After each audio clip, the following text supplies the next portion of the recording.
Media 24x7 लोकतंत्र का चौथा स्तंभ।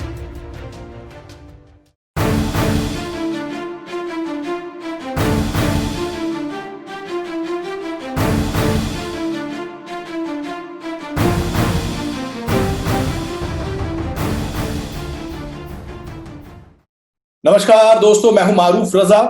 और जैसा कि कोरोना महामारी का काल चल रहा है, पूरा देश और पूरी दुनिया जो है इससे जूझ रही है, लेकिन खास तौर से जहां मैं बैठा हूं वो हिंदुस्तान का दिल है, यानी कि दिल्ली। हर रोज यह मामले बढ़ते जा रहे हैं, जो संक्रमण के हों या मौत के। लेकिन बस ये है कि किसी का भी बस नहीं है और सब कुछ बेकाबू है। और बेचारी जनता जाए तो जाए कहां? उसको इलाज करने दरवाजा खटखटाना पड़ता है अस्पतालों का। अस्पतालों की क्या हालत है वो आपसे और मुझसे छुपी नहीं है। खास तौर के अगर बात करूं मैं प्राइवेट हॉस्पिटल की, तो वहां तो हाल कुछ और ही है। मनमाने पैसे वसूल किए जा रहे हैं, किसी का किसी पे कोई बस नहीं है। आदमी अपने आप को गिरवी रख करके अपनी जान बचाने की कोशिश कर रहा है। आंकड़े यहां तक है कि 1 लाख से लेकर के 3 लाख तक रुपए लिए जा रहे हैं। यहां तक कि कुछ केसेस में 16 लाख रुपए तक लिए गए हैं। आप समझ लें कि इसकी कोई सीमा है? कोई इन पर अंकुश लगाएगा? कोई पाबंदी लगाएगा कि आखिर जान को बचाने के लिए आदमी कहां जाए, क्या करें, किसके दरवाजे को खटखटाए? इस ज्वलंत मुद्दे पर बात करने के लिए आज मेरे साथ बहुत सारे मेहमान जुड़े। आइए एक एक करके उन सब का जो है परिचय आपसे करा दूं। मेरे साथ जुड़ गए हैं बहुत ही सम्मानित सामाजिक कार्यकर्ता अनिल सूद जी। अनिल जी, हमारी और आपकी ये मुस्कुराहट यूं ही बनी रहे, यूं ही बची रहे, उसके लिए सबसे ज्यादा जरूरी है कि आप, मैं, दिल्ली और पूरा देश जो है वो कोरोना से बच पाए। क्या लग रहा है कि जिस तरीके की यहाँ पर कार्य प्रणाली चल रही है, जिस तरीके से प्राइवेट हॉस्पिटल्स की लूट चल रही है, क्या कहना है उस पर? कोई अंकुश लगाने वाला है या यूं ही बेलगाम गाड़ी चलती रहेगी? प्राइवेट हॉस्पिटल्स जिनको कंसेशनल रेट पे जमीन दी गई थी, जिसकी प्राइस सिटीजन्स ने पे करी है जी, वो एक ऐसे माहौल में वहां जा रहे हैं कि ये हॉस्पिटल उल्टा उस्तरा लेके बैठे हुए हैं जी। ये पेशेंट की खाल तक नोचने को तैयार है। एक कल मैक्स का एक फोटो मैंने भी शेयर किया था जी जी फेसबुक पे। जी तो उस पे कुछ की प्राइसेस जो लिखी हुई है, एमआरपी लिखी हुई है जी। ना। एमआरपी किसी जमाने में मैक्सिमम रिटेल प्राइस होता था, अब वो मैक्सिमम रॉबरी प्राइस हो गया है। जी जी जी जी। रेणु जी मेरे साथ जुड़ गई हैं, वो भी आपकी तरह सामाजिक कार्यकर्ता है। दिल्ली में परसों उन्होंने गुजारे और दिल्ली के दर्द को लेते हुए वो दिल्ली से शिफ्ट हो गई हैं और फिलहाल गुड़गांव में मौजूद हैं। रेणु जी, आपका स्वागत है मीडिया 24/7 में। आपका स्वागत है मीडिया 24x7 में। अनिल सूद जी मेरे साथ जुड़ चुके हैं, बहुत सम्मानित सामाजिक कार्यकर्ता है। मैं अपने बाकी मेहमानों को भी एक एक करके जोड़ लेता हूं, आपका परिचय करा देता हूं एक दूसरे से, ताकि हम इस चर्चा को, इस गंभीर चर्चा को आगे बढ़ा पाए। संजीव निगम जी मेरे साथ जुड़ गए हैं, जो कि आम आदमी पार्टी से हैं, प्रवक्ता भी हैं, महासचिव भी हैं, लगातार टीवी डिबेट्स में रहे हैं। और आम आदमी पार्टी की सरकार है, हम सब जानते हैं दिल्ली में, और ये आम आदमी कितना खास कर रही है। संजीव जी से जानेंगे। संजीव जी, आपका स्वागत है मीडिया 24x7 में। नमस्कार जी, धन्यवाद। नमस्कार जी। नमस्कार रेणु जी और संजीव जी। और नमस्कार भाई साहब। अगले जो मेरे साथ मेहमान है वो है अली मेहंदी है, जो कांग्रेस यूथ के प्रेसिडेंट हैं दिल्ली में। बहुत एक्टिव रहते हैं, टीवी डिबेट में आते हैं। पूछते हैं कि आखिर उनका भी क्या कहना है, सिर्फ विपक्ष में रह करके आवाज उठाएंगे या कुछ सॉल्यूशन भी लाएंगे। अली, आपका स्वागत है मीडिया 24x7 में। और एक विक्टिम मेरे साथ जुड़े हैं, मैं आप तमाम मेहमानों को बता दूं, शबाब अहमद है और उनके साथ क्या हुआ है, मैक्स हॉस्पिटल ने क्या किया, उसके बाद क्या हुआ और किस तरीके से उस तमाम चीजों को उन्होंने झेला है, उनकी भी आप बीती आप सबके सामने रखूंगा। और कोशिश करेंगे कि जो उन्होंने झेला है वो हम में से किसी को भी या देश के किसी भी व्यक्ति को झेलना ना पड़े। शबाब, आपका भी स्वागत है मीडिया 24x7 में। तो चलिए, अभी हमारे साथ अनिल सूद जी हैं, रेणु गुप्ता जी हैं, अली मेहंदी हैं और संजीव निगम जी मौजूद हैं।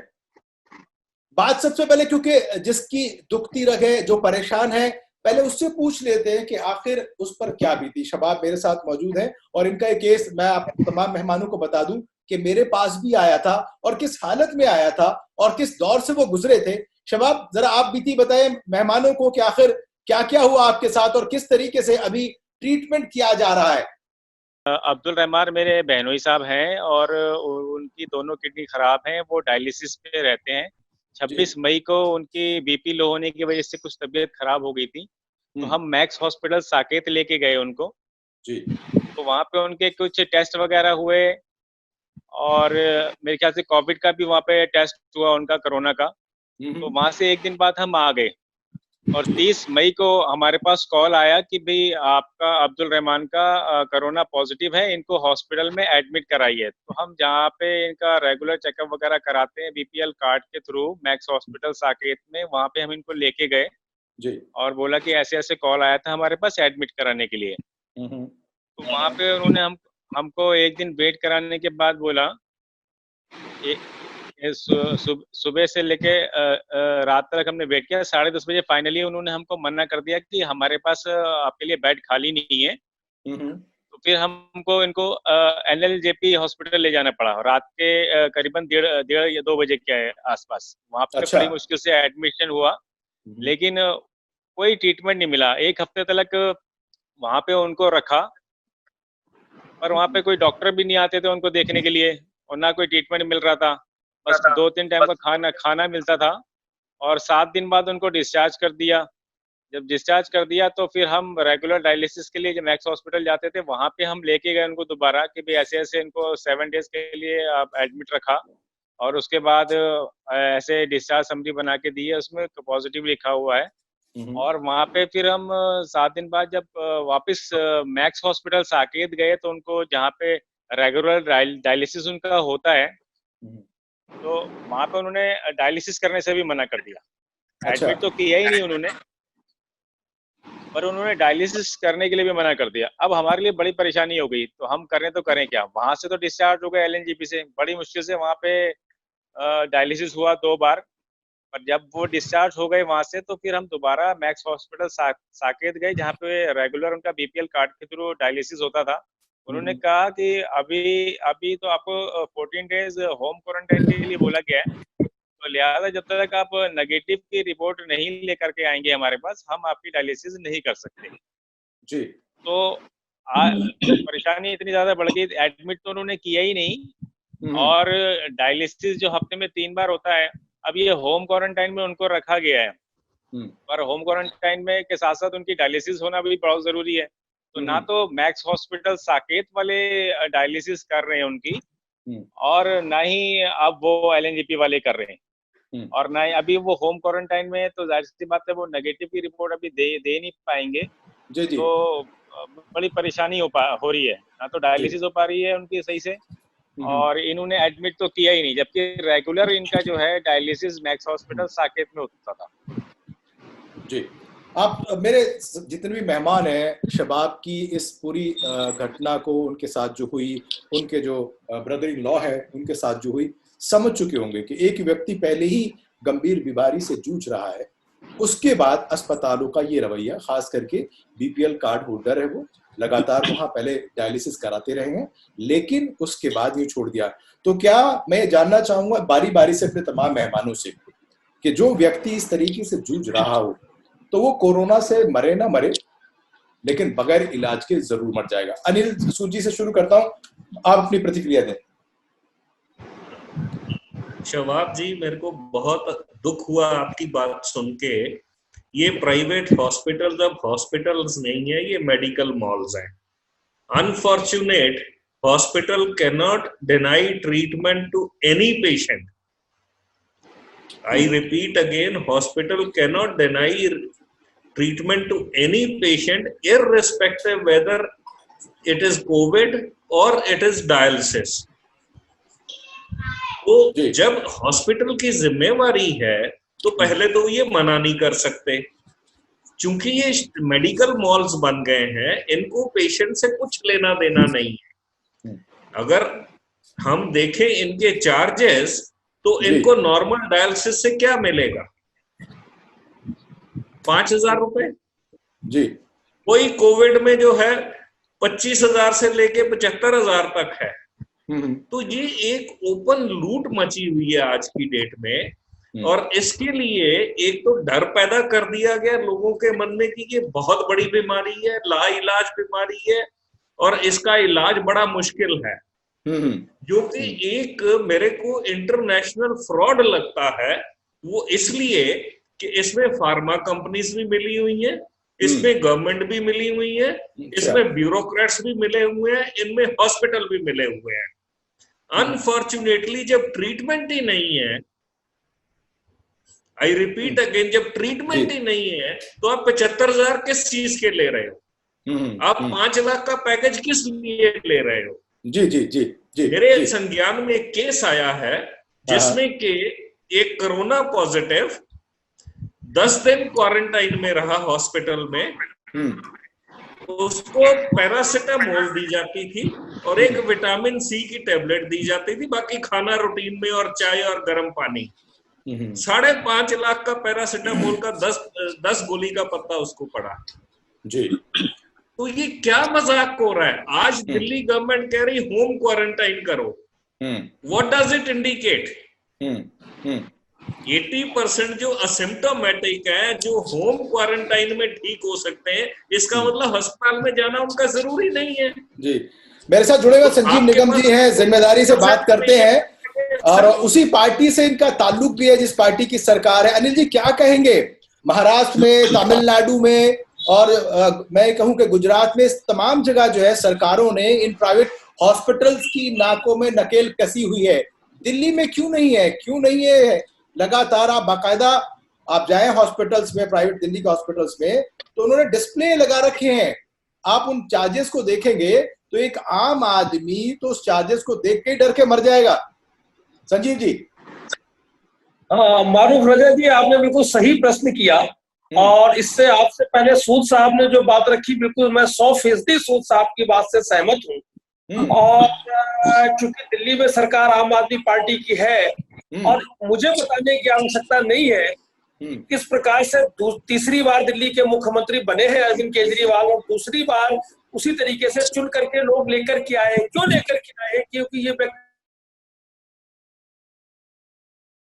और भी आपने देखा भी होगा पिछले दिनों, जहां थोड़ी सी लगाम प्राइवेट अस्पतालों के ऊपर कसना शुरू किया, बड़े स्पष्ट शब्दों में अरविंद केजरीवाल जी ने कहा था कि ये प्राइवेट बात संजीवी शब्दों की नहीं है, बात इसकी है कि उस पर इम्प्लीमेंट कितना हो रहा है। शब्द अनिल जी के पास बहुत है, शबाब को आपने पूरा सुना, उन शब्दों के पीछे की जो पीड़ा है आप उसको समझिए। आपकी आवाज नहीं आ रही, क्या आप कुछ बीच में इंटरफेयर कर रहे थे? रजा साहब, आप, मेरा सवाल ये है कि शब्द बहुत सारे हैं, वादे बहुत सारे हैं, चुन के आप दूसरी बार आए, तीसरी बार आए, 5वीं बार आए, लेकिन आप आ रहे हैं जनता के लिए। जनता को कितना सुख पहुंच रहा है, वो आम व्यक्ति को, वो उस अंतिम व्यक्ति को कितना सुख पहुंच रहा है, सवाल उसका है। यह व्यक्ति अरविंद केजरीवाल रात दिन आम आदमी के लिए, जनता के लिए मुझे बात बताइए, कहाँ लगे हुए हैं संजीव? एक मिनट सर, अब मैं संजीव, मेरे से रुका नहीं जा रहा। मारूफ भाई, एक मिनट मारूफ भाई मुझसे रुका नहीं, बीच में इंटरप्ट करना पड़ेगा। संजीव जी, जिस तरीके से आप, एक मिनट रुकिए, जिस तरीके से आप बखान कर रहे हैं, जिस तरीके से आप ये झूठा बखान कर रहे हैं, ये आपके सुनिए मेरी बात संजीव भाई, एक मिनट, आप मजाक मत बनाइए, आपके पास अरविंद केजरीवाल, अभी रेणु जी को भी डॉक्टर बजाज मेरे साथ जुड़े हैं, पॉलिटिकल जिम्मेदारी से बात रखेंगे। मारूफ भाई, एक सेकंड, मैं एक बात कहना चाह रहा हूँ संजीव भाई से, इनको अपनी बात धैर्य के साथ, धैर्य से सुनिए संजीव भाई मेरी बात। यहाँ पर सबसे बड़ी बात यह है कि आप जो ये अपने मुख्यमंत्री का बखान कर रहे हैं, यहाँ पॉलिटिकल बखान नहीं हो रहा। आप कह रहे हैं रात दिन मुख्यमंत्री लगे हुए हैं। मैं बोलना नहीं चाह रहा था बीच में, लेकिन दिल्ली के जनता की तकलीफ को देखकर मेरा दिल फट रहा है। आपसे मैं पूछना चाहता हूं, आपके मुख्यमंत्री इस 2.5 महीने के अंदर कितनी बार कितने अस्पतालों में गए, किस चीज के लिए रात दिन लगे हुए हैं? मुझे जरा इसका सवाल का जवाब दीजिए। पहली बात, अब आप 1 मिनट सुनिए, 1 मिनट सुनिए संजीव भाई। हर वक्त कोई किसी हॉस्पिटल में नहीं जा सकता, उसको अपनी जान की भी परवाह है। वो डॉक्टर साहब हम जा रहे हैं, डॉक्टर साहब हम जा रहे हैं, वो अपनी ऑफिस में काम कर रहे हैं। हम गए हैं, आप ये मत कहिए हम गए हैं। अगर वो खुद बीमार हो जाएंगे तो ये बताइए। अच्छा, ये बहुत बड़ी बात है, बहुत अच्छी बात है, बहुत अच्छी बात है, खुद बीमार हो जाएंगे। बड़ी अच्छी टिप्पणियां दे रहे हैं आप। दिल्ली के मुख्यमंत्री बन रहे हैं, दिल्ली के मुख्यमंत्री बन रहे हैं, कोई बात नहीं, खुद जाना चाहिए था। ये वही अरविंद केजरीवाल है। आप ये बताइए, प्रधानमंत्री साहब जो आम जनता की बात करेंगे। मैं इस टाइम पे प्रधानमंत्री एक बार अली मेहंदी को आप सुन ले साहब, ये अली मेहंदी को एक बार सुन ले, ये डिबेट नहीं है, मैं एक गंभीर मुद्दे पे चर्चा कर रहा हूं और सारे चटुकारिता की बात मत करिए। दिल्ली की जनता की हालत खराब हो रही है, आप चटुकारिता कर रहे हैं। आप ये बताइए, हमारे लोग चटुकारिता मत करिए। कितनी बार हॉस्पिटल में गए? आप लोगों का हमारे सीएम साहब किस हॉस्पिटल में मैं गया हूँ, वीडियो दिखाऊं, वीडियो दिखाऊं आपको? चुप करेंगे, मैं तमाम प्रवक्ताओं को कहना चाहूंगा कि सिर्फ मैं वीडियो दिखाऊं पे बात रखे। मैंने सियासत के लिए किसी व्यक्ति को नहीं बुलाया। सियासत चाहती है इस देश की जनता। उन्होंने यहाँ पर अपने मुख्यमंत्री का बखान शुरू किया। Come to the point, come to the point. Ali, come to the point and conclude your version. I'm concluding. Maru bhai, I'm concluding. I'm concluding. I just Renu जी से भी मुझे राय लेनी है। संजय भाई एक मिनट रुकिए। मुद्दा केजरीवाल का नहीं, मुद्दा है हॉस्पिटल हर किसी का। मेरे तीनों मेहमान बड़े खामोशी से पूरे मुद्दे को सुन रहे हैं। मारू भाई एक समय हाथ जोड़ के सभी लोगों से एक बात कहना चाहता हूँ। पहली बात, बोलिए। 30 अब मैं अस्पतालों पे आ रहा हूँ जो डॉक्टर वजाहत साहब और संजीव जी कह रहे हैं। 38 हॉस्पिटल्स हैं दिल्ली गवर्नमेंट के। उन दिल्ली गवर्नमेंट के 38 हॉस्पिटल्स के अंदर मात्र 5 अस्पतालों के अंदर, वो भी 50% कोविड पेशेंट्स के लिए इन्होंने रखा हुआ है। 33 अस्पतालों को क्यों छोड़ रखा है? दूसरी बात, इन्होंने बखान किया था कि हमारा पूरे हिंदुस्तान के अंदर एक बहुत बड़ा मॉडल है जिसका नाम है मोहल्ला क्लिनिक। मोहल्ला क्लिनिक को इन्होंने कोरोना के लिए कब तैयार किया, मुझे समझ में नहीं आ रहा। बंबई के अंदर, महाराष्ट्र के अंदर, महाराष्ट्र गवर्नमेंट ने जो वहां पर NSCI क्लब है उसका पूरा डोम जो है वो कोविड हॉस्पिटल में कन्वर्ट कर दिया और उसमें सिर्फ कोरोना के पेशेंट्स हैं। मुझे ये बताइए, अरविंद केजरीवाल जी ने कोई ऐसा स्टेप लिया? अब सुप्रीम कोर्ट की जब इनको फटकार लगी कल और सुप्रीम कोर्ट ने कहा कि दिल्ली की गवर्नमेंट जो है वो हेल्थ पर बिल्कुल फेल हो चुकी है, तब इनके प्रवक्ता आके बोल रहे हैं कि ISMR की गाइडलाइंस जो है उनमें दिक्कत आ रही है। आपने कितने टेस्ट कराए? एसिम्प्टोमेटिक जितने पेशेंट्स हैं उनके आप टेस्ट नहीं करा रहे। अरविंद केजरीवाल बताइए, अली सॉल्यूशन की बात कर रहे हैं। हमारे पास पूरे आंकड़े, मैं अगर लेके बैठूं तो मेरे लिए आधा घंटा बहुत कम पड़ेगा। अनिल जी लगातार जमीनी काम करते हैं, रेणु जी लगातार पब्लिक पे काम करती है। I am telling you the solution. Solution तो गवर्नमेंट नहीं, हम कह रहे हैं। संजीव जी आ रहा हूं। सुनिए संजीव भाई एक मिनट रुकिए, थोड़ा धैर्य रखिए। मैं ये कह रहा हूं कि वो जो 33 अस्पताल हैं, अरविंद केजरीवाल जी को खुद निकल के जाना चाहिए और उन अस्पतालों के अंदर विजिट करना चाहिए और वहां पर वेंटिलेटर्स की फैसिलिटी और बेड्स की फैसिलिटी होनी चाहिए। मारू भाई मुझे ये बता दीजिए आप कि जो लॉकडाउन हुआ था उस लॉकडाउन का मतलब क्या था? सड़क पे ना बच्चे थे, ना बुजुर्ग थे, ना कोई और आदमी था, सिर्फ मीडिया के कर्मी और जो जरूरत की चीजें लेने जा रहे थे और काम कर रहे थे वो लोग रोड पे थे। लॉकडाउन का मतलब होता है कि आप अपनी हेल्थ इंफ्रास्ट्रक्चर को ठीक कर लें।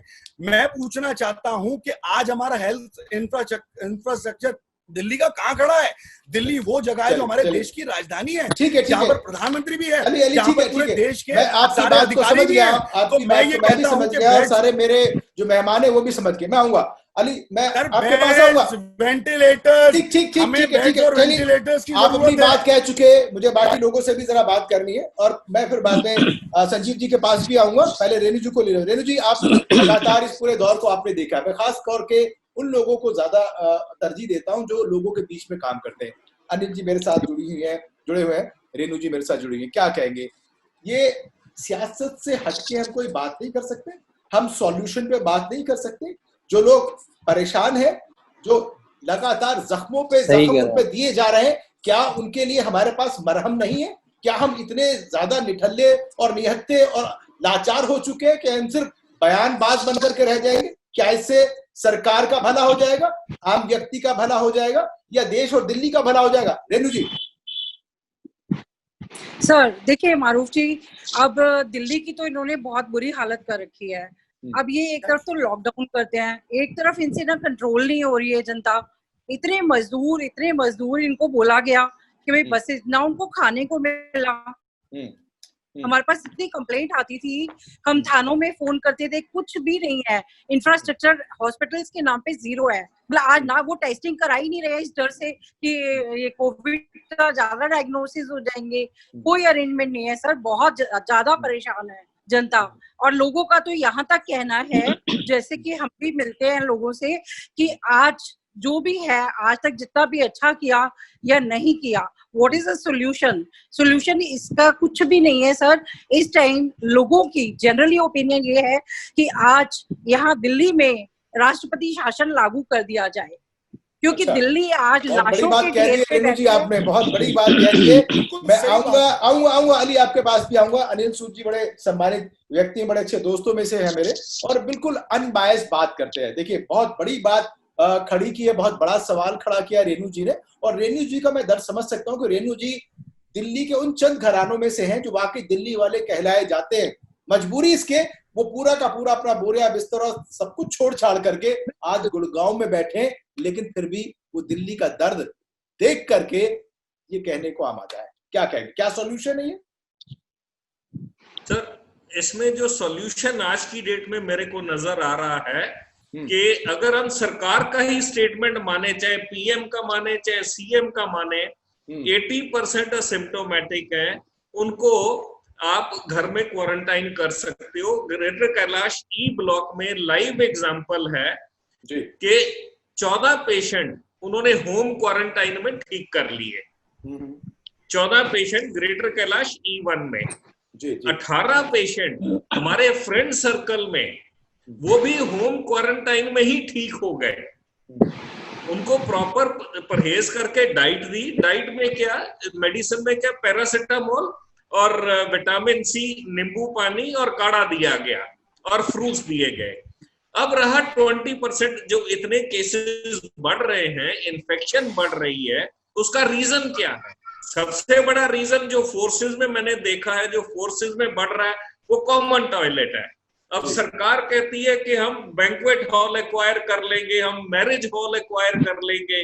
तो बैंक्वेट हॉल और मैरिज हॉल में सबसे बड़ी प्रॉब्लम आने वाली है कि वो मैच बॉक्स हैं, उनमें वेंटिलेशन नहीं है, उनमें कॉमन टॉयलेट है, तो वहां भी ये नहीं चलेगा। आप स्टेट गेस्ट हाउसेज हैं जिनमें हर रूम के साथ अटैच बाथरूम है, जिसकी विंडो खोल सकती है, आप उनको एक्वायर करिए। आप प्राइवेट हॉस्पिटल्स को, जिनमें कि आप सीजीएचएस के पेशेंट देते हैं, सीजीएचएस के पेशेंट जाते हैं, वो सीजीएचएस रेट देते हैं, तो वो सीजीएचएस रेट भी कुछ प्रॉफिट मार्जिन तो है, तो आम आदमी के लिए सीजीएचएस रेट क्यों नहीं एप्लीकेबल है? जी, आपको छोटे छोटे गेस्ट हाउसेस एक्वायर करने पड़ेंगे जहां पे सिंगल विंडो एसी है और जहां विंडो खोल सके, ताकि पेशेंट के लिए वेंटिलेशन भी हो, सेंट्रलाइज्ड एसी भी ना हो, और पेशेंट जो है उसको आप ध्यान से देख भी सको। लेकिन अभी सवाल अनिल जी ये है कि जो अभी प्राइवेट हॉस्पिटल ने जो इतना बड़ा मुंह खोला हुआ है, उसके मुंह को कैसे बंद किया जाए? और वो जो लगातार डिमांड कर रहे हैं, मैं अगर कहूं तो मेरे पास बहुत सारे ऐसे केसेस हैं कि 2-2 लाख रुपए, 3-3 लाख रुपए दे करके लोगों की सिफारिशें करवा करके उनको जनरल वार्ड में एडमिट कराया गया। अब बताइए, जिनकी कैपेसिटी है उन्होंने तो कर दिया, जिनके पास पैसा नहीं है वो बेचारे क्या करेंगे? सर, पेशेंट बिना पैसे के मर जाएगा आज की डेट में। गवर्नमेंट ने सीजीएचएस के रेट प्रिस्क्राइब कर रखे हैं। सीजीएचएस के रेट मिलते हैं ना प्राइवेट हॉस्पिटल्स को, तो आम आदमी को वो रेट क्यों नहीं आप अप्लाई करते? ये तो सीजीएचएस दे रहा है ना, लेकिन जो इंसान पर्सनली ट्रीटमेंट के लिए जा रहा है, अपने जेब से पे कर रहा है, वो इंसान कहाँ जाएगा, वो क्या करे? सर उसके लिए भी आज की डेट में पिछले 70 सालों से एक आम आदमी जो है वो भी टैक्स पे करता है। एक आम आदमी अगर साबुन खरीदता है तो वो भी टैक्स पे करता है। स्टेट की जिम्मेवारी सिर्फ 4 चीजों की है, हेल्थ, एजुकेशन, सिक्योरिटी और सेफ्टी।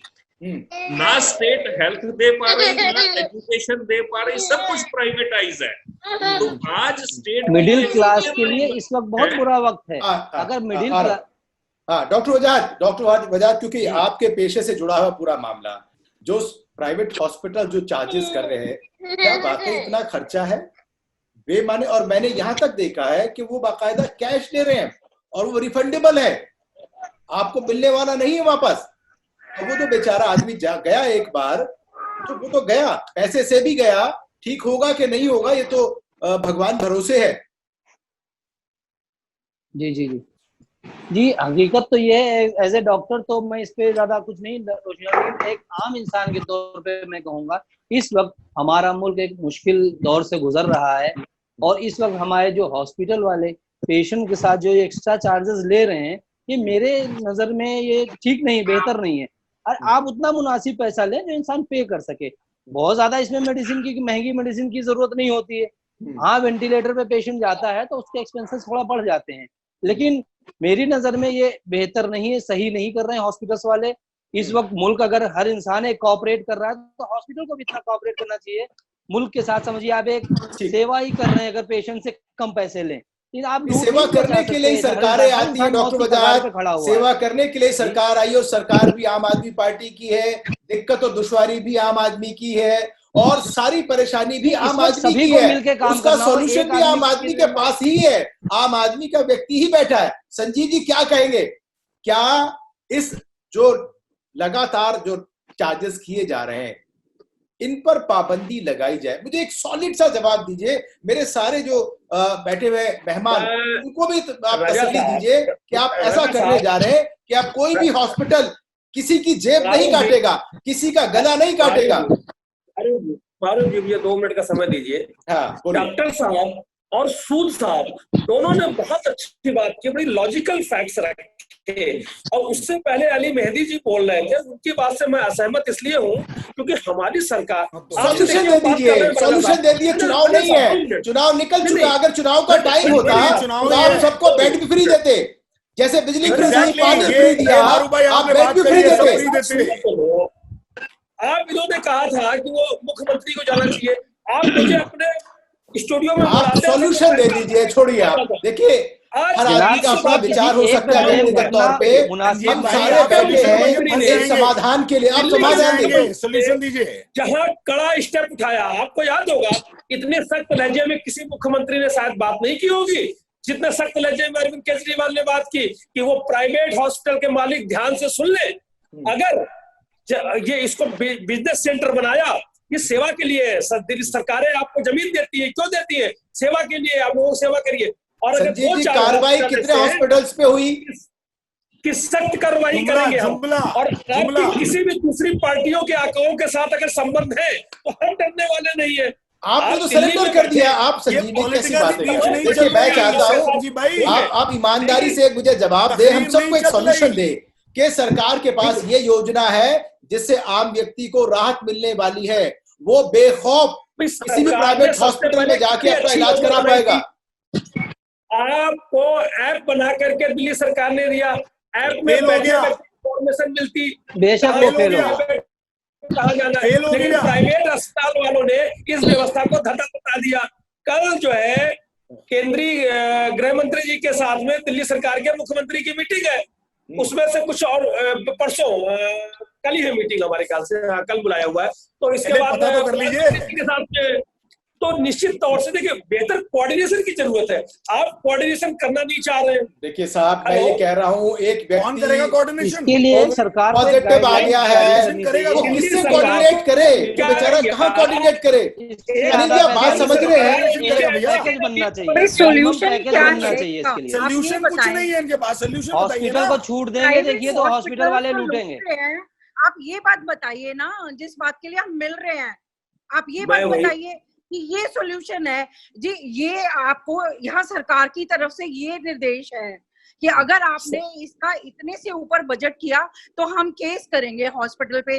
वर्बली तो बहुत कुछ कहते हैं लोग। आपने देखा कि दिल्ली सरकार ने कड़ी जो है उसके साथ जो है, आपको पता है इससे आगे बढ़ो संजीव भाई, इससे आगे बढ़ो, कड़ी और ये लफ्जों से आगे बढ़ो आप। अच्छा चलिए, मैं एक तकरीर कर ली। अली मैं आपके पास आना चाहता हूँ। एक सकारात्मक विपक्ष की भूमिका निभाते हुए अली मुझे बताइए आपके पास क्या सोल्यूशन है? मुझे भी तकरीर नहीं चाहिए, मेरे किसी भी मेहमान को आपसे भी तकरीर नहीं चाहिए। आप अगर सॉल्यूशन दे नहीं होगी तो बताइए। मारूफ भाई मैं लफ्जों में अपना सॉल्यूशन में मेरी दो मिनट के लिए मेरी बात सुने और मैं कृपया करके कहता हूँ कोई मेरे बीच में ना बोले प्लीज। ठीक है। देखिए मैं बहुत ही रिस्पेक्टेबल हमारे सारे लोग हैं यहाँ पर। सूद साहब ने बहुत जबरदस्त बात कही, रेणु जी ने बहुत जबरदस्त बात कही, डॉक्टर साहब ने भी अपनी बात रखी। मैं सिर्फ ये कहना चाहता हूँ, सबसे पहले आपको शायद पता होगा प्राइवेट लैब्स जो हैं वो 4500 रुपीज आपसे चार्ज ले रहे हैं कोरोना के टेस्ट का। अभी आज का ऑर्डर है महाराष्ट्र सरकार का, उन्होंने 2200 रुपए टेस्ट कर दिया। मैं तो ये भी कहता हूं कि वो भी ज्यादा है। मेरी समझ में ये नहीं आ रहा कि 4500 रुपए किस चीज के लिए एक स्वैब लेके टेस्ट कर रहे हैं, फॉर व्हाट 4500। आप 4500 रुपए का टेस्ट कर रहे हैं, उसमें भी मारू भाई लाइनें लगी हुई हैं। मैं आपको उदाहरण देता हूं, मैंने खुद एक प्राइवेट लैब का जो टेस्टिंग वाला है उसको मैंने फोन किया था किसी के लिए आज से 10 दिन पहले, और उनको मैंने कहा कि आप इनका प्लीज टेस्ट करा लीजिए। आज कल उनका टेस्ट हुआ है आफ्टर 9 डेज। और मैं सिर्फ इतना कहना चाह रहा हूं, मैं कोई पॉलिटिक्स नहीं करना चाहता। अरविंद केजरीवाल जी को थोड़ा सा बुखार और गले में दर्द होता है, 24 घंटे के अंदर उनकी टेस्टिंग हो जाती है। लेकिन मैं बता रहा हूं इसमें करना, मैं सूद साहब ने जो बात कही है, आई 100% agree with him what he said कि हमें प्राइवेट जो गेस्ट हाउस हैं उनको भी लेना चाहिए। और इसमें मैं एडिशन करना चाहता हूं सूद साहब की बात में, जितने भी आम आदमी प्राइवेट हॉस्पिटल्स को क्यों छोड़ देना चाहिए? सूद साहब ने तो अल्टरनेट व्यवस्था बताई कि आप उस पर जा सकते हैं, लेकिन जो अभी हमारे पास व्यवस्था है जिनको हम जमीन कौड़ियों के दाम पे देते हैं, क्या हम ये इसलिए उनके खिलाफ कार्रवाई कर पा रहे क्योंकि हमारे जो नेता हैं बेशक करनी चाहिए, कार्रवाई जरूर होनी चाहिए, जो कॉर्पोरेट जो जगत है उनके पैसे लगे होते हैं।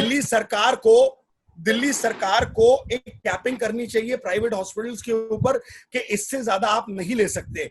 डॉक्टर बजाज साहब हमारे बीच में है, जारी होना चाहिए बजट। बिल्कुल डॉक्टर बजाज साहब के लिए मिले हैं 5 लाख रुपए, सर 5 लाख रुपए आपको कैश में जमा कराने हैं। जितने भी क्या कहते हैं अपना इंश्योरेंस कंपनी वाले लोग हैं, उनको भी डायरेक्शन देना चाहिए गवर्नमेंट को कि आप इमीडिएटली इंश्योरेंस कंपनी का बंदा वहां पर रहे हॉस्पिटल के अंदर, क्योंकि कैश ट्रांजैक्शन वो नहीं कर रहे।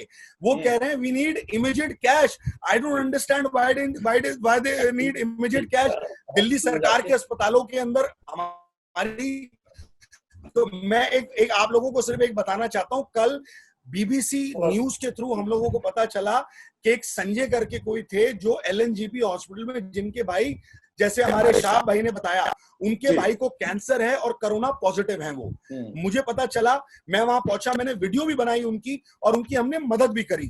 उनको कैंसर भी है और कोरोना पॉजिटिव भी है। गवर्नमेंट हॉस्पिटल्स के आप हालात जानते हैं वहां क्या हालत है। बच्चे प्राइवेट हॉस्पिटल के अंदर मारू भाई कोरोना तो छोड़िए, आप नॉर्मल जैसे शाह भाई ने बताया, उनकी जो पीड़ा उन्होंने बताई, नॉर्मल चीज के लिए भी लोगों को एडमिट नहीं कर रहे हैं। वो कह रहे हैं यहां से फोन कराओ। और जिस तरीके की बात संजीव भाई ने ऐप की करी, ऐप पूरी तरीके से फ्लॉप हो चुका है। हमने एक डिमांड रखी थी एलजी के सामने ऑल पार्टी मीटिंग में, जिसमें मैं एलजी साहब का धन्यवाद भी करना चाहता हूं कि उन्होंने हमारी एक मांग को मांगा। हमने ये कहा था कि आप हर हॉस्पिटल के बाहर एक एलईडी जो सेंसेक्स में जैसे आप देखते हैं कि बाहर लगी होती है, एक बहुत बड़ी एलईडी स्क्रीन लगी होती है जिसमें ये पता चलता है कि बेड्स इतने अवेलेबल हैं, इतने नहीं हैं। वो हमने डिमांड रखी थी, उस डिमांड को हमारी माना। एक मिनट, ऐप आपका है फ्लॉप है, आपका है फ्लॉप है संजीव जी, आपका ऐप भी फ्लॉप है और आपका हेल्पलाइन नंबर 1031 वो भी फ्लॉप है सर। प्लीज संजीव भाई ये तकरीर मत करिए। संजीव भाई अभी मारूफ भाई ने ठीक कहा है। अरे भैया दिल्ली का प्रतिष्ठित सुनिए संजीव भाई, आपको पॉलिटिकल, अगर ये सुनिए, अगर संजीव भाई सुनिए, संजीव भाई हम सब लोग समझ गए, अगर आपको आम पार्टी के बड़े नेता सुन रहे होंगे तो आपको अरविंद केजरीवाल जी की झूठी तारीफ करने की पूरी आपको उनका सब पॉलिटिकल माइलेज मिल जाएगा। चिंता मत करिए, इस टाइम पॉलिटिकल बात नहीं कर रहे हैं। दिल्ली इस टाइम आग पर है संजीव भाई, दिल्ली इस टाइम आग पे। प्लीज भगवान के वास्ते, अल्लाह के वास्ते दोबारा से आप लोग सीरियस हो जाइए। पास आऊंगा और एक लाइन में आप समझ नहीं रहे कितने बड़े हालात वो क्या चाहते हैं कि जिससे ये लाशें बढ़ रही हैं, ये दिल्ली की लाशें बढ़ रही हैं, वो बंद हो जाए। जी एक लाइन में मैं आंसर चाहूंगा, रेणु बताएं कि आखिर क्या किया जाए जिससे आम जनता को राहत मिले। मैं बोलूं? जी इनको जो सीजीएचएस के रेट जो दे रहे हैं वही रेट आम आदमी को लगने चाहिए। आम आदमी से सीजीएचएस रेट से ज्यादा चार्ज नहीं होना चाहिए। वो रेट ऑलरेडी फिक्स्ड है। गवर्नमेंट को कोई ज्यादा लंबा चौड़ा काम नहीं करना है, ये चेक भी हो सकता है। और जो इंश्योरेंस वाला है, ये जो एलसीडी वाला ऑर्डर है, नंबर ऑफ बेड्स डिस्प्ले करना, बहुत पुराना हाई कोर्ट का ऑर्डर है, ये हॉस्पिटल्स फॉलो नहीं कर रहे हैं। टीपीए का आदमी वहां बैठा होता है, ऐसी बात नहीं कि टीपीए का आदमी भी वहां नहीं बैठा होता। ये जितने हॉस्पिटल्स हैं, बड़े बड़े कॉर्पोरेट हॉस्पिटल हैं, टीपीए का आदमी वहां बैठा होता है। बिल्कुल सही बात। आ रहा हूँ संजीव जी, आ रहा हूँ मैं समाधान की तरफ जा रहा हूँ। और बहुत सूद जी ने बड़ी वाजिब बात कही है और वो इतना मुश्किल नहीं है। जी सीजीएचएस का रेट चार्ज करो जो फिक्स्ड है ऑलरेडी। मैं एक मिनट, सरकार ने कहा था कि प्राइवेट अस्पतालों में भी अपने हम एग्जीक्यूटिव बिठाएंगे। सरकार ने एग्जीक्यूटिव प्राइवेट अस्पतालों में बिठाए, और सरकार क्या कर सकती है? सरकार ने कहा अभी होटल्स, आपने कहा था ना सूद साहब के साथ बैंकेट हॉल रखे, हमने होटल्स को भी रिजर्व में रखा है। होटल्स को भी अगर आवश्यकता पड़ेगी, होटल्स को भी। तो आपने तो ये भी कहा है कि अभी शमशान घाट की भी जगह देखिए और कब्रिस्तान की जगह भी और देखिए। ये कि अगर ये अनलॉजिकल बात करेंगे तो बात करने का कोई मतलब नहीं रह जाएगा। समझ में आया? लॉजिकल बात है नहीं संजीव भाई, लॉजिकल बात है।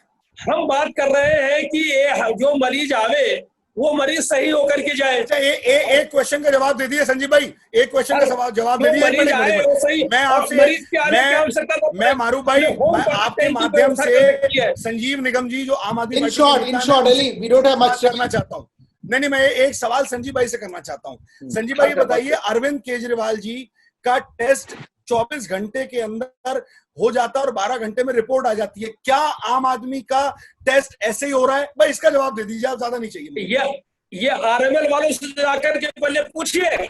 पूछा है, आप गए। अरे आप फिर उधर पलट रहे हैं, आप फिर उधर पलट रहे हैं। आप बेकार की बातें मत करिए। आपके दिल्ली के अस्पतालों के अंदर लोग बगैर पॉलिटिक्स के बात नहीं कर सकते। बड़े और उन्होंने क्या हालत मारू मैं आ रहा हूँ, मैं जरा अपने बाकी वक्ताओं से बात कर लूं। आप लोग क्यों खूब बोलते हैं, आप लोगों को बोलने की आदत भी है और दोनों पॉलिटिकल पार्टी के नुमाइंदे हैं। मैं आ रहा हूँ संजीव जी और अली जी, मैं आ रहा हूँ आपके पास। पहले बाकी अपने वक्ताओं से बात कर। शर्म आती है दिल्ली के मुख्यमंत्री शर्म की कि 3 चीजें करो, मास्क पहनो, हाथ धो और सोशल डिस्टेंसिंग करो। शर्म की बात है ना। वो ये कह रहे हैं कि वेंटिलेटर कितने बढ़ेंगे, कितने बेड्स बढ़ेंगे। ये मेरी नहीं है, ये मेरे दिल का दर्द है, ये दिल्ली की जनता का दर्द है। मुझे ये रात का करार नहीं चाहिए। Please please please. इनके मंत्री, जैसे सूद साहब ने बोला है, एक मिनट, इनके मंत्री अपना घर दे देना।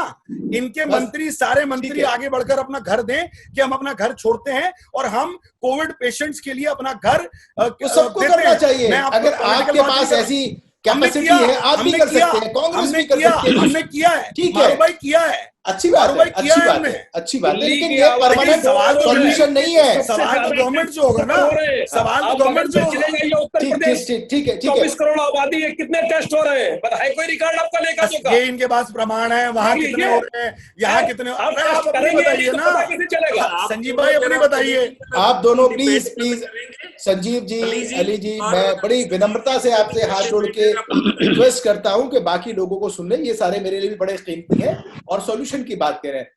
शबाब ने जिस तरीके से अपनी दुख भरी घटना बताई थी, जाहिर सी बात है कि ऐसे बहुत सारे व्यक्ति हैं, ऐसे बहुत सारे लोग हैं हमारे इस पूरे देश में, दिल्ली में, जो इस पूरी ट्रेडिशन बन गया है, पिछले 3 महीने से जूझ रहे हैं। कैसे निकल पाएंगे? शबाब क्या कहेंगे? क्या अब भी जो चल रहा है मामला, आपको उम्मीद की किरण लगती है कि जो आपके ब्रदर इन लॉ के साथ हुआ वो आगे उनके साथ नहीं होगा, किसी और दिल्ली वासी के साथ नहीं होगा? ऐसा क्या किया जाना चाहिए? सर, अगर आप फिगर्स पे जाएं, 20% पेशेंट क्रिटिकल होंगे, उनमें 20% में वेंटिलेटर सिर्फ 5% को चाहिए। आज तक का अगर डाटा देख ले, अगर हम सेंट्रल गवर्नमेंट और दिल्ली गवर्नमेंट के हॉस्पिटल्स मिला लें तो लगभग इनके पास 12-13 हजार बेड हैं। 12-13 हजार बेड अगर इनके पास हैं, अगर मैं कल की स्टेटमेंट मान लूं मनीष सिसोदिया जी की 5.5 लाख पेशेंट हो जाएंगे 31 जुलाई तक, तो 5.5 लाख पेशेंट्स का 5% हुआ 26,500 जी। तो अगर आपके पास 12,500 बेड सरकारी अस्पतालों में हैं और उतने ही बेड आपके पास सरप्लस हैं प्राइवेट हॉस्पिटल में जी, तो क्या दिक्कत है कि आप सरकारी हॉस्पिटल में एडमिट नहीं करेंगे पेशेंट्स को, तो आप प्राइवेट हॉस्पिटल को नहीं फोर्स करेंगे पेशेंट को एडमिट करने में? व्हाट इज द रीजन कि सरकारी अस्पताल में आम आदमी को एडमिशन नहीं मिलती है, प्राइवेट में भी नहीं मिलती? जी जी जी जी। एक अगर पॉलिटिशियन है, ब्यूरोक्रेट है, वो सरकारी हॉस्पिटल में भी एडमिट हो जाएगा, प्राइवेट में भी हो जाएगा। जी जी जी। तो क्या ये हमारी सिस्टम की फेलियर नहीं है? ये सिस्टम यूं कहूं कि ये आम आदमी के लिए नहीं, खास आदमी के लिए ही है। हम आप जो है वो खाली दरवाजे खटखटाते रहेंगे, इनसे बिनतियां करते रहेंगे, इनको वोट देते रहेंगे, इनको कुर्सियां परोसते रहेंगे और फिर हम यूं ही बेयारो मददगार जो है भटकते रहेंगे। मैं आऊंगा, संजीव जी आऊंगा। रेणु जी क्या कहेंगे? जो ये व्यवस्था है, क्या कहूं कि सरकारों ने, सिस्टम ने जो है वो बिल्कुल सरेंडर कर दिया है कि हमारे बस का कुछ नहीं है, हम कुछ नहीं कर सकते, हम कुछ नहीं करना जानते हैं। बिल्कुल बिल्कुल, आपने बिल्कुल टू दी पॉइंट बात की है मारूफ जी, और ये बिल्कुल ठीक बात है कि इन्होंने बिल्कुल सरेंडर कर दिया। अगर ये स्टार्टिंग में ही कंट्रोल कर लेते, जैसे कि हम तो इतना न्यूज चैनल पे भी लिखते रहे, पता नहीं क्यों इस तरीके से वहां पहुंचा नहीं, तो ये था कि शुरू में ही मिलिट्री को, जैसे बाड़मेर में हुआ था, एक नाइट में उन्होंने बेड्स की भी व्यवस्था कर दी, सब चीजें उन्होंने अरेंज कर दी थी। यहाँ क्यों नहीं किया गया? पुलिस के ऊपर भी प्रेशर कम होता, जनता को भी हेल्प मिलती। इन्होंने वो पॉइंट उठाया ही नहीं, बस ये उसी में उलझे रहे, मरकज में और इसमें उसमें सफाइयां देने में। आज दिल्ली की इतनी वर्स्ट हालत है इन प्रेजेंट सिनेरियो कि कहते हुए भी शर्म आती है कि वो हमारी कैपिटल है इंडिया की। इतना बुरा हाल कर दिया है वहां पर। शबाब क्या कहेंगे? शबाब, किस तरीके की राहत चाहिए एक आम व्यक्ति को, वो व्यक्ति जो लगातार जूझ रहा है, सिस्टम से लड़ रहा है, अस्पतालों की मनमानी को झेल रहा है? शबाब। फ्रस्ट्रेशन आता है। जी, मैं ये कहना चाहूंगा, खास तौर से संजीव जी से कहना चाहूंगा, जैसे कि वो बता रहे हैं कि भाई हर तरीके की सुविधा वो दे रहे हैं, हॉस्पिटलों के लिए भी ये बोल रहे हैं। मैंने 3 बार 1031 पे कंप्लेंट की। जब वो LNJP हॉस्पिटल में एडमिट थे, वहां पे डॉक्टर देखने तक नहीं आते थे हमारे बहनोई साहब को, डॉक्टर देखने के लिए भी नहीं आते थे, और उनकी डायलिसिस होनी बहुत जरूरी होती थी, तो बहुत जद्दोजहद करके हम लोग डायलिसिस करवाते थे। और जो इनका हेल्पलाइन नंबर है 1031, उसमें 2 दिन तक लगातार 3 बार कंप्लेंट करने के बाद कोई भी सुनवाई नहीं हुई, कोई सुनवाई नहीं हुई है। या तो फोन लगेगा नहीं या फिर सुनवाई नहीं। अब देखिए, सब वक्ताओं ने अपनी बात रखी है, मैं विपक्ष की बात नहीं करता। आप ही के पास आ रहा हूँ संजीव जी, आप ही के पास आ रहा हूँ, क्योंकि सरकार आपकी है, जवाबदेही आपकी है, जिम्मेदारी आपकी है, सिस्टम आपका है, ये सब भी आपके हैं, हम भी आपके हैं और दिल्ली भी आपकी है। तो इसलिए सारी चीजों की व्यवस्था सुनिश्चित करना जिम्मेदारी भी आपकी है। तो आप 1 मिनट में अपनी पूरी बात कहिए, लेकिन मुझे समाधान चाहिए। हमने बहुत शिकायतें सुनी, कम से कम हमारी बात न माने, प्रधानमंत्री महोदय की बात मान ले। अरे हम तो आप ही की सुन रहे हैं। डॉक्टर्स लगे हुए हैं रात दिन LNJP में, इनकी थोड़ा सा तारीफ भी कर ले। क्योंकि ये डॉक्टर्स भी हमारे आपके बीच के ही इंसान है, कहीं नहीं गए, अपने घरों हम में बात प्राइवेट हॉस्पिटल की बात कर रहे हैं, आप सरकारी हॉस्पिटल में आ गए। अब अगर सरकारी हॉस्पिटल की बात करूंगा तो वहां की चरमराती व्यवस्था पर बात आ जाएगी। पानी नहीं है, टॉयलेट नहीं है, दवाई नहीं है, खाना नहीं है, एडमिशन नहीं है। अभी शबाब ने पूरी कहानी सुनाई है। नहीं मैंने सुना है। देखिए सारे हैं दिल्ली में, एक नहीं कई साथ में है। दिल्ली के सरकारी अस्पताल भी है, केंद्र सरकार के अस्पताल भी है, प्राइवेट अस्पताल भी है। अगर एमसीडी के भी अस्पताल कुछ कोविड अस्पताल में बन जाते तो मतलब मिलकर के क्या सिर्फ अरविंद केजरीवाल को कर ही रहे हैं? क्या आप सपोर्टिंग फैक्टर नहीं बनेंगे? आपका कोई लेना नहीं है। आप सवाल मत उठाइए। देखिए संजीव जी, आप बात की गंभीरता को समझिए, मुद्दे की गंभीरता को समझिए।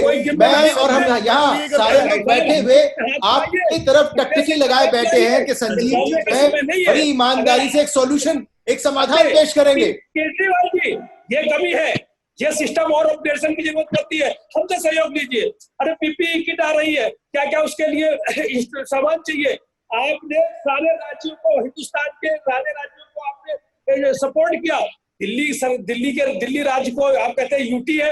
अरे यूटी है, आप कोविड काल में ही दे देते, थोड़ा सा ही पैसा दे देते सपोर्ट के लिए। आप घबरा करके ये तक बोल गए कि दिल्ली के बाहर वालों को इलाज नहीं देंगे, और फिर जब सवाल के पीछे लग गए तो आप दूसरे भूले गए। मत कहिए, मैं चाहता नहीं कि मैं बाकी कपड़े उतारूं एक एक करके, मैं समाधान चाह रहा हूं। सबकी सुख सुविधा का ध्यान रखा है, ऐसी बात नहीं है, और अभी भी हम सबकी सुख सुविधा का, लेकिन कम से कम कोविड के लिए अगर थोड़ा सा स्पेशल कैटेगरी बना रहे हैं, उनको प्रायोरिटी दे रहे हैं दिल्ली वालों को, तो इसमें क्या बुराई है?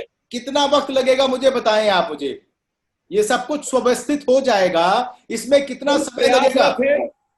हम लगातार प्रयासरत हैं, हम कहीं कोई कमी नहीं छोड़ रहे हैं। आप लोग जो बताएंगे, आपसे जो फीडबैक आ रहा है, हम उसे डे बाय डे हम उसे अपडेट कर रहे हैं। इतना वक्त वाली क्या बात है? आपको डिप्टी सीएम ने और सीएम ने आंकड़ा बताया था, अगर इसी रफ्तार से चलता रहा तो 31 जुलाई तक तो हम तो 5.5 लाख के तक पहुंच जाएंगे। तो एक ही अनुमान, आपका क्या अरेंजमेंट है उस 5.5 लाख के लिए? उसको छोड़ दीजिए, आपका कौन सा अरेंजमेंट है? मत करिए, वेंटिलेटर्स कैसे बढ़ाएंगे, बात करिए, बेड्स कैसे बढ़ाएंगे? संजीव भाई, जो आपने तकरीर करी है ना अभी, ये आप चुनाव में तकरीरें बिल्कुल करते होंगे खड़े होकर। This is not right. Anil ji को सुनिए। मारूफ भाई 1 सेकंड। अली मैं आपके पास आऊंगा एक बार। अनिल जी को सुनिए। मारूफ भाई, संजीव जी, दिल्ली गवर्नमेंट को सीजीएस के रेट प्राइवेट हॉस्पिटल में प्रेस्क्राइब करने के लिए कौन सी सपोर्ट चाहिए, किससे सपोर्ट चाहिए? अच्छा सुझाव है सूद साहब आपका, ये बढ़िया सुझाव है। कितनी देर लगेगी आपको ये नोटिफिकेशन निकालने में? इसमें किसकी सपोर्ट चाहिए, कौन इसको ऑब्जेक्ट कर रहा है? ये क्यों नहीं हो पा रहा? समय समय पर सुझाव मांगती रहती है, आप भी सुझाव दें। और लागू क्यों नहीं हो रहा? सुझाव में लोगों की जिंदगी हाथ से निकलती जा रही है। कब तक आप उस सुझाव पेटिका में सुझाव डालते रहेंगे, डलवाते रहेंगे? सरकार तो करती है, लेकिन हमारे आपके जो सुझाव मिलते हैं उन सुझावों के माध्यम से और बेहतर करती रहती है। This is very good and important suggestion. ठीक है, मैं समझ पा रहा हूँ, मैं आपकी दुविधा को, आपकी मजबूरी को समझ पा रहा हूँ, क्योंकि इस वक्त आप बिल्कुल डिफेंसिव मोड पर हैं। आप वही रहिए। अली, बहुत कम शब्दों में, मैं नहीं चाहता आप कांग्रेस, बीजेपी या आम आदमी पार्टी करें। मारूफ भाई, सबसे पहले तो मैं सभी जितने हमारे यहाँ पर सम्मानित लोग जुड़े हुए हैं, मैं हाथ जोड़ के एक बात ये कहना चाहता हूँ कि हमेशा पॉलिटिकल लोगों पर ये लालचन क्यों उठता है कि अगर पॉलिटिकल लोग रोड के बाहर जा रहे हैं, कुछ काम कर रहे हैं, तो उनपे होता है कि तुम पॉलिटिक्स कर रहे हो। एनजीओ के लोग करते हैं बहुत सम्मान के साथ, उनकी तारीफ लोग करते हैं, बाकी लोग कहते हैं तो उनकी तारीफ करते हैं। मैं ज्यादा नहीं कह रहा, मैं सिर्फ इतना बताना चाह रहा हूँ आपसे, जब से लॉकडाउन हुआ था तब से हम लोगों ने कांग्रेस रसोई के नाम पर 200 से ज्यादा रसोई दिल्ली के अंदर चलाई। हमने सैनिटाइजेशन किया। मारू भाई 1 मिनट देखिए, मेरी मैं सिर्फ बोलना चाह रहा हूं, हमने अपना प्रदेश कार्यालय, 1 मिनट, संजीव सूद जी ने बहुत किया, रेणु जी ने बहुत किया, मैं रिस्पेक्ट है मेरी, लाखों लोग ऐसे हैं जिनके आप और मैं नाम नहीं जानते, उन्होंने मारू भाई मेरी रिस्पेक्ट है। मारू भाई नहीं, मारू भाई आप 1 मिनट मेरी बात सुनिए। चौपर तक बुक करा दी, ट्रेनें बुक करा दी। मारू भाई उसका रिस्पेक्ट है। मारू भाई बिल्कुल नहीं है, रिस्पेक्ट है उन लोगों की। मैं हाथ जोड़ के और अल्लाह से, भगवान से उनके लिए दुआ करता हूं कि जिन लोगों ने इस बुरे हालात में घर से बाहर निकल के या घर के अंदर किसी एक आदमी की भी मदद करी है, उसको अल्लाह भगवान उसका अजर देगा। मैं कुछ और कह रहा हूं, देखिए इस वक्त हमें झगड़ा ना करते हुए, लड़ाई ना करते हुए सल्यूशन की तरफ आना है। संजीव निगम भाई हमारे भाई हैं, मैं समझ सकता हूं, क्योंकि वो इस टाइम वो इतना ही बेचारे बोल रहे हैं, उनकी सरकार की इतनी बुरी हालत है, दिल्ली के अंदर सब पूरे देश से आ रहा है कि किस तरीके के हालात है, फिर भी बेचारे डिफेंस कर रहे हैं। मैं उनको भी इस चीज की मुबारकबाद देता हूं। लेकिन सल्यूशन जो मैंने आपको बताए, हॉस्पिटल्स का जो हाल है, जब तक आप टेस्टिंग नहीं बढ़ाएंगे मारूफ भाई, तब तक आपको नहीं पता चलेगा कि ये रोड पे चलते हुए, मैं आपको बता रहा हूँ। अरे संजीव भाई फिर मैं देखिए, फिर मैं आपके ऊपर आ जाऊंगा। अभी आप बिल्कुल आराम से बैठे रहिए, मैं कुछ नहीं बोल रहा हूँ। मुझे सोल्यूशन की बात करनी है, पॉलिटिकल बात मत करिए प्लीज। बहुत टाइम नहीं इतना नहीं मारू भाई, सोल्यूशन की बात है। वेंटिलेटर्स कब बढ़ाए जाएंगे? मैं ये कहना चाह रहा हूं, जिस तरीके से बंबई के अंदर NSCI क्लब के अंदर एक डोम है, उसको कोविड हॉस्पिटल एक तरीके से बना दिया। बहुत बड़ा डोम है। जो हमारे स्टेडियम्स हैं, जहां पर जैसे सूद साहब ने कहा, स्टेडियम्स के अंदर वेंटिलेशन होता है, उन बड़े अच्छे स्टेडियम्स को हम क्यों नहीं कोविड हॉस्पिटल में कन्वर्ट करते? क्यों नहीं वहां हम बेड बनाते, वहां हम वेंटिलेटर्स प्रोवाइड करते? फिर पॉलिटिकल बात सारे सॉल्यूशन आ गए। सूद जी ने जो सॉल्यूशन दिया है, अरविंद केजरीवाल जी अगर 2.5 करोड़ रुपए एक दिन अपने एडवर्टाइजमेंट पे खर्च कर सकते हैं, तो क्या बस मैं नहीं आना चाहता, मैं यही सब नहीं कराना चाहता। जब इलेक्शन का टाइम आएगा, मुझे भी बहुत पॉलिटिकल डिबेट करने आते हैं, और मैं पॉलिटिकल एडिटर ज्यादा रहा हूँ, एडिटर इन चीफ बाद में रहा हूँ, तो मैं मारूफ भाई सच्चाई ना दिखाएं, सच्चाई ना दिखाएं, सच्चाई सबके सामने है, सच्चाई सबके सामने बताइए आप। नहीं हम कह चुके, हम बता रहे हैं, सबको मालूम है। अभी जो दिक्कत है, उस दिक्कत से हमें निपटना है। वेंटिलेटर्स, बेड, ऑक्सीजन, इन सब की जरूरत है, पीपीई किट्स की जरूरत है। लास्ट सवाल मेरा संजीव जी से। संजीव जी क्या कहेंगे? क्या इन तमाम सवालों के बाद एक बड़ा जवाब आप दे पाएंगे कि साहब जो हॉस्पिटल मन मर्जी चार्जेस करेंगे, हम उनको इस तरीके से बुक करेंगे? बताइए, करेंगे या नहीं करेंगे, या सिर्फ सजेशंस लेते रहेंगे और लोग मरते रहेंगे? मुख्यमंत्री ने वार्निंग पहले ही दे दी है, और अगर आगे आने वाले दिनों में हो सकता है, नहीं चाहते, हम लोग भी नहीं चाहते, सरकार नहीं चाहती कि ऐसे कोविड काल में कोई सख्त एक्शन लिया जाए। अल्टीमेटली अस्पताल है, डॉक्टर्स हैं, वो हमारी सेवा में लगे। अगर ठीक से नहीं करेंगे तो सरकार उन्हें बख्शेगी नहीं। दिल्ली की सरकार छोड़ने वाली नहीं है।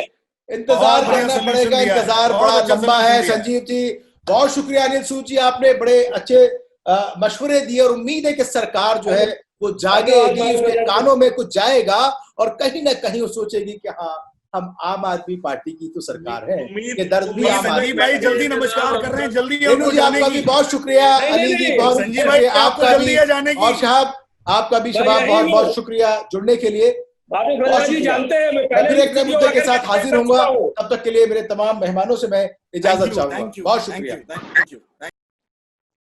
तो आप समझ सकते हैं कि समस्या जो है वो समस्या है, और इतनी गंभीर समस्या है कि उससे निजात पाना बड़ा जरूरी है। अगर जल्दी निजात नहीं मिला, ये आंकड़े बाजी का जो खेल है वो चलता रहेगा, सजेशन और सुझाव आते रहेंगे, लेकिन आम आदमी को राहत चाहिए। तो उस मरहम को ढूंढ के लाइए जिससे आम व्यक्ति को राहत मिले। फिलहाल इतना ही। मैं अगली बार फिर हाजिर होऊंगा कुछ नए मेहमानों के साथ, कुछ नए मुद्दों के साथ। तब तक के लिए मुझे और मेरी पूरी टीम को दीजिए इजाजत। धन्यवाद।